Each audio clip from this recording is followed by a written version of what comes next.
Christmas Eve, 1979, the Soviet Union rolled into Afghanistan. Muslims had revolted against the Soviet-friendly regime established the year before. The DRA forces could no longer contain it themselves, so the Soviets went in to intervene. The Afghan government was powerless and fraught with infighting.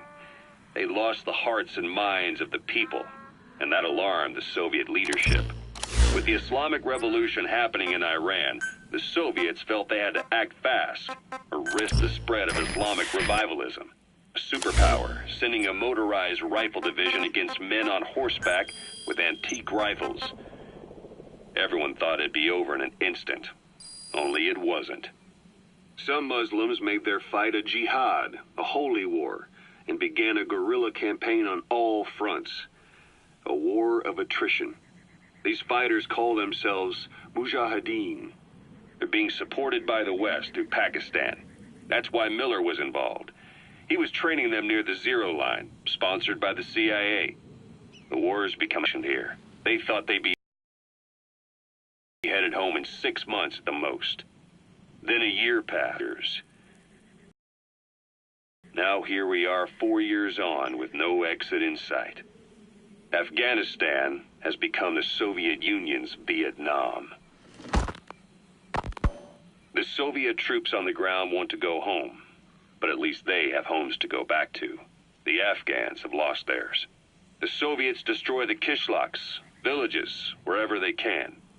They burn down homes and fields, fill in wells, turn pastures into minefields. It's created a mass of refugees who fled to Pakistan. If the Mujahideen are fish swimming around the villages, the Soviets will go so far as to dry out their ocean. But this has had a big price. There's bitter resentment among the Afghans, and they're taking out their anger on the soldiers on the front lines. Among the Mujahideen are the Pashtun people.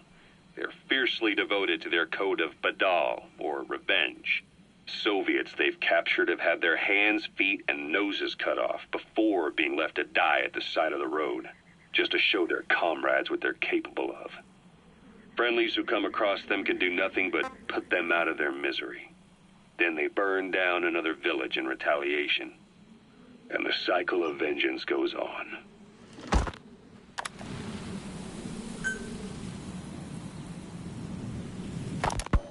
This war, the Kremlin never expected to have this much trouble against the Mujahideen.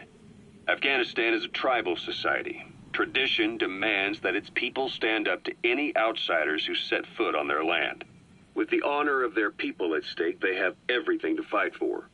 No matter how hard the Soviets hit them, they continue to appear out of nowhere, striking back, then vanishing again.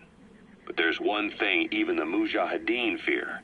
Every last one of them. The Soviet gunships.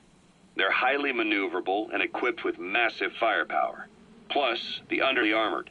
The Mujahideen can barely scratch them with their small arms. Anyone who hangs around gets mowed down by the gunship's heavy machine guns.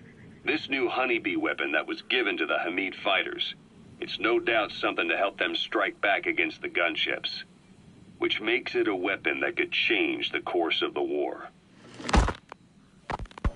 Those guerrilla fighters known as Mujahideen don't actually belong to a single organization. Afghanistan is a multi-ethnic country. You've got the Pashtuns, the Tajiks, Uzbeks, Hazaras, and each of them is split into their own tribes, large and small. Each ethnicity has several rebel organizations that their various tribes gather under. They're united under the banner of jihad, but that doesn't mean they work like a single standing army. Just look at the area around Smasi Fort. A lot of Tajiks used to live there, but they fled after the Soviets started their scorched earth campaign. With the area uninhabited, the Hamid fighters, who are Pashtun, decided to move in. The Hamids are based out of the city of Peshawar. We passed through it on the western edge of Pakistan. The Pashtun people have long lived in Afghanistan and western Pakistan.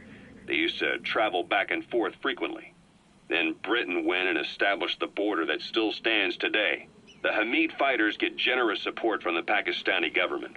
The government wants to use them to secure influence over Afghanistan. Their liaison with the Hamids is Inter-Services Intelligence, and behind the ISI, You have the CIA. That's probably how the honeybee ended up in the hands of the Hamid men.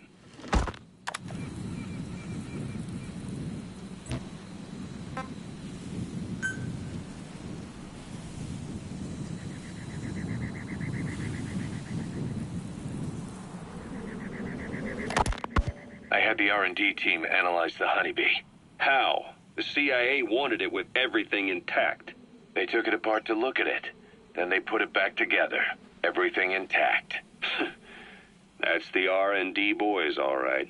Turns out the honeybee's homing capabilities are a cut above previous manpad. Supplementary guidance. Hence the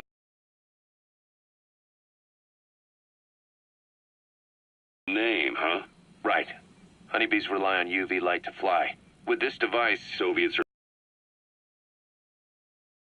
losing so many gunships. And why the CIA was so desperate to get it back. It wasn't just about preventing the Soviets from devising countermeasures. What if the likes of Iran got their hands on it? American aircraft would be put at risk, too. We can use this tech to develop our own portable missile. That'll give us a huge advantage. It'll take a little time before the analysis results can be applied to actual implementation. But we'll keep moving with the research.